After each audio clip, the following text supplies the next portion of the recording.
Normalmente a esta hora los lunes hablamos del libro, pero hoy día hicimos un cambalache para hablar de teatro, aunque esto que vamos a hablar también está publicado como libro, hay que decir. Exactamente. La Casa de Muñecas de Henrik Ibsen es nuestro tema para conversar con nuestra fabulosa panelista de teatro, Millaray Lobos, actriz, directora teatral, investigadora, académica, amiga de la casa. ¿Cómo estás, Mili? Muy bien, muy contenta de estar aquí de nuevo y en este día así medio disjoqueado que tenemos. Lunes, sí. Sí, hicimos ahí un pequeño ajuste. Y con la Mili fuimos a ver ayer Casa de Muñecas al Teatro Zoco. Vamos a estar conversando con algunos de parte de su equipo, porque vamos a tener una entrevista agendada con ellos, pero pasarles el dato que Casa de Muñecas está hasta el 15 de junio en Teatro Zoco, jueves a sábado a las 20. Y nosotros nos gustan los domingos de teatro, así que fuimos el domingo. Es que además allá es un poco lejos igual, la de esa 1600, entonces es bueno llegar porque no hay tanto tráfico posible. Y eso nos dio para hablar de esta obra que fue estrenada en 1879 y que se transformó en un hito, ¿no?, del teatro realista de finales del siglo XIX. Entonces partamos por ahí, Emilia. ¿Por qué Casa de Muñecas es una obra tan importante? Bueno, yo creo que como todas las cosas que se han convertido en hitos importantes en la historia de las artes, cualquiera sea, hay un efecto que es retrospectivo, ¿no? Que, o sea, desde hoy la vemos como un hito. Ahora es verdad que al momento de su estreno generó cierto ruido por los temas que trata y por la forma en que los trata. Pero yo creo que es más bien con el tiempo que se ha hecho un rescate temático de todo lo que contiene Casa de Muñecas. Esto en particular desde el punto de vista feminista, ¿no? Porque Casa de Muñecas, el personaje principal, evoluciona de manera bastante rápida, de hecho casi para uno podría ser un poquito artificial en cierto sentido, a lo largo de la obra, que mantiene el formato realista, es decir, hay una unidad de tiempo, de espacio, no hay saltos. Claro, esto pasa en 2 días. Pasa en 2 días de corrido, hay unas pequeñas elipsis muy cortitas, pero en realidad pasa de corrido y uno dice, bueno, si lo observamos desde el punto de vista realista, naturalista, es poco probable que la evolución que tenga el personaje de Nora, ¿no? Nora Hemmler, que es el personaje que ha rescatado la historia. Ahí está, no, entonces no apareció, era para ponerle énfasis a Nora Hemmler como un emblema del teatro, sí. Bueno, entonces, claro, hay una evolución de ella muy rápida en la obra, hacia una liberación y una salida, digamos, bastante teatral, por lo demás, del formato al que estaba reducido la mujer, se supone, hasta ese momento. Que sí, pero es que claro, es que nos lanzamos y no contamos de qué se trata la obra. Sí, exactamente. Ya, ¿lo cuentas tú o lo cuento yo? Lo voy a contar yo muy rápido.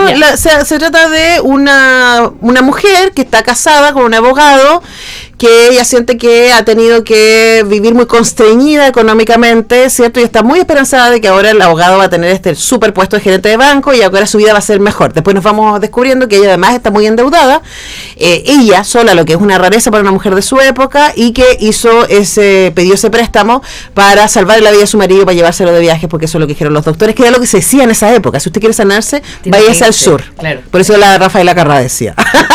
Bueno, no. Entonces van pasando cosas, van apareciendo personajes y el cerco se empieza a cerrar alrededor de Nora, quien pone de alguna manera su vida en riesgo, ella misma, ¿no? Pensando que primero la vida que el honor. Y esto es con un marido muy que la trata como una niña, ¿cierto? Muy patronal también, y con un par de personajes masculinos también que como que movilizan la acción. Y en algún momento Nora, en vez de hacia dónde uno iría, racionalmente diría, ya, bueno, dile a tu marido de una vez, se da cuenta que el marido no es todo lo que ella soñaba y al final decide irse. Exacto. Eso es como muy en básico. Muy en básico. Bueno, como va a haber alguien invitada del equipo, yo creo que ahí van a poder hablar más específicamente la trama de la obra, porque no deja de tener incluso un aspecto teleseriesco, sí, visto desde hoy. Claro. ¿No? Porque hay otra trama entre medio, otros personajes que tienen su propio romance abandonado. Exactamente, y ese romance es el que permite finalmente liberar al marido de Nora. Bueno, pero toda esa parte trama la vamos a dejar efectivamente un poquito al lado, aparte de lo que tú ya contaste, que es lo esencial. Y a ver si nos logramos centrar. Claro, por una parte, efectivamente, hay la obra cuando se estrena aquí en 1879, es importante considerar que es una época de revolución estética bastante grande, estética y humanista, porque coincide también con el periodo de inicio del psicoanálisis, inicio de la novela realista. Tú en eso sabes mucho más que yo, novela psicológica quiero decir, sabes muchísimo más que yo, así que quizás estoy metiendo las patas, pero hay todo un periodo ahí que tiene que ver como con el desarme de una cierta idea que hombres y mujeres se hacían de sí mismas, ¿no? Y de la sociedad entera, porque también hay una crisis de la religión, ¿cierto? Aparece Mendel también con la mirada respecto a la herencia, entonces empiezan a aparecer cosas que movilizan. Hay muchas movilizaciones, el inicio del capitalismo moderno, porque el capitalismo, bueno, ya, pero digo, el capitalismo moderno también empieza ahí, industrialización, Nietzsche, toda la desconfianza acerca de también de qué tanto funciona el canon, digamos, social que hemos ocupado hasta ese momento para vivir. Entonces, es importante considerar que ocurre en ese momento. Por lo tanto, si bien al momento de su estreno generó un efecto, digamos, contestatario, o qué sé yo, un mini escándalo al momento del estreno, de alguna manera el mundo intelectual igual comprendió que había ahí un teatro de ideas súper puesto en resonancia con movimientos que estaban ocurriendo. Uh-huh. O sea, no es como que de repente llegó, como todo en la historia, en realidad las cosas no llegan de la nada, que de repente llegó el señor Ibsen marciano con ideas súper visionarias. No, el sufragismo ya estaba ahí dando vuelta. Estaba dando vuelta. Y el sufragismo de alguna manera cuestionar el rol infantilizado de la mujer, que es donde está Nora al principio de la obra. Claro. O sea, un menor de edad, literalmente, que no puede tomar decisiones por sí misma, y si las toma mal, que es muy torpe, y que necesita entonces este hombre protector que decida por ella. Exactamente. Bueno, Casa de Muñecas, de hecho, para la gente, para personas que tienen menos noción, quizás que no habían escuchado hablar de ella, por algo se llama Casa de Muñecas. Pues efectivamente, y aquí esto me permite, si me permites, hacer el enlace con esa patita simbólica que tiene el teatro de Ibsen, porque me parece que eso es importante también. Hay una como tríada, o sea, bueno, que se puede extender después a autores norteamericanos también, de grandes autores norteamericanos y británicos del realismo, pero digamos que la tríada europeocentrista del teatro realista es Chekhov, Ibsen, Strindberg, ¿no? Un poco así en esa línea también histórica. Aunque son bastante contemporáneos, pero bueno, en el caso de Ibsen y todavía más Strindberg, pero en el caso de Ibsen yo siento, y hay gente que lo ha analizado con mayor agudeza, por supuesto, pero que si bien, claro, es un estándar del teatro realista y se ha transformado en parte del canon realista, tiene elementos simbolistas. Uh-huh. Lo que conversábamos nosotras mismas, conversábamos ayer, que decíamos, pero igual es raro en un tiempo tan, o sea, como ella, Nora, tiene al final un monólogo de una lucidez respecto de sí misma. ¿De dónde vino todo eso? Claro, y uno dice, pero ¿cómo si estaba comiéndose dulces escondidas hace un día y medio? Uh-huh. Porque es verdad que si bien la infantilizan, ella juega el rol absolutamente, se lo juega, pero, o sea, lo sobreactúa casi. Claro, no, una pregunta, ¿estará manipulando? Porque ese es el único lugar de poder. Sí. Pero uno no ve a... Estaba pensando a Lady Macbeth ahí. Sí. Ella juega a ser el pajarito cantor de su marido. Exactamente. Y ahí ya me voy para otro lado, pero volviendo a ese aspecto como más simbolista y más teatro de ideas, es súper importante también, porque yo diría que Ibsen, comparado a un autor que para mí es un gran autor de la historia del teatro, que es Chekhov, si te das cuenta, son sus escrituras muy distintas. Sí. O sea, en Chekhov hay pura opacidad. Hay pura duda. Hay pura opacidad, digo, de la conciencia de los personajes respecto de qué es lo que los mueve. Uh-huh. En ese sentido yo diría que es más nietzscheano, más, uh-huh, ¿cachai? Como que es menos consciente, son menos conscientes de las pulsiones. En Ibsen hay una cosa de estar adentro afuera, que es como si luego los personajes pudieran ver sus propios recorridos y hablar del recorrido que acaban de tener. Uh-huh. Y bueno, eso hace Nora al final. Es lo que hace Nora al final, porque incluso, claro, se hace las preguntas. Porque no es que tenga las respuestas, pues hace las preguntas con que tú dices, bueno, estuvo 2 años psicoanálisis. Claro. Y además porque toma una decisión, así dice, yo no me conozco, y mientras no me conozca no me puedo relacionar contigo, adiós. Exacto. Sí, eso No sé si quería decir algo más al respecto de eso. No, pero respecto de eso último, yo diría hoy, si bien efectivamente hay mucho por decir acerca del legado o de lo que ha significado como estándar del feminismo, sobre todo por su acción final de irse, diría yo.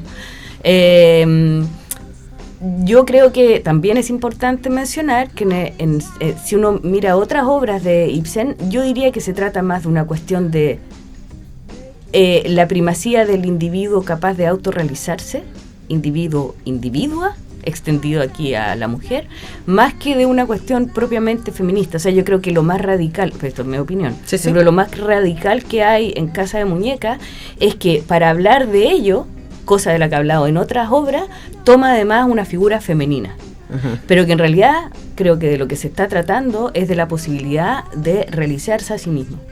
Y eso, bueno, tiene además que ver, si uno lo pone como en resonancia con aspectos biográficos de él, es interesante. Él se fue a los 16 años de su casa, de su familia, se autoexilió, terminó viviendo bastante solo por lo demás, por autodecisión. Entonces yo creo que ese asunto, ¿no?, como del constructor de sí, hay algo que para mí es más pregnante incluso que el aspecto feminista. Lo que sí es radical es que aquí lo hizo con una mujer. Claro. Ahora, es interesante porque uno piensa en Nora en contexto. La obra tiene 6 personajes adultos. Esta versión por lo menos que nosotros vimos. No sé si hay otras versiones donde haya más. Creo que son 6. Y están todos de alguna manera en ese ejercicio, ¿no?, de construirse, pero de la construcción del individuo respecto a cómo otro me mira. Porque el personaje del marido finalmente tiene una cuestión con el honor y con el que dirán que es radical, ¿no?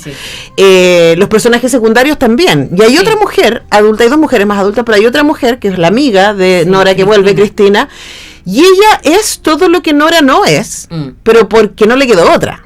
Porque enviudó, porque no tiene riqueza, entonces no tiene un protector. Y ella de alguna manera se tuvo que hacer a sí misma y tuvo que sacar adelante a su mamá y a sus hermanos pequeños, y ahora ella está en un momento de no sé qué hacer con mi vida porque yo no tengo a quien cuidar, ¿no? Y también eso es un lugar de, no es en el sentido contrario, pero porque sale de ese privilegio de yo soy la que a mí me cuidan, y Cristina viene del yo no sé quién soy si no cuido. Es interesante también si uno la lee desde esa dualidad. Sí, absolutamente. Absolutamente, claro, es como la cuestión de esa autorrealización.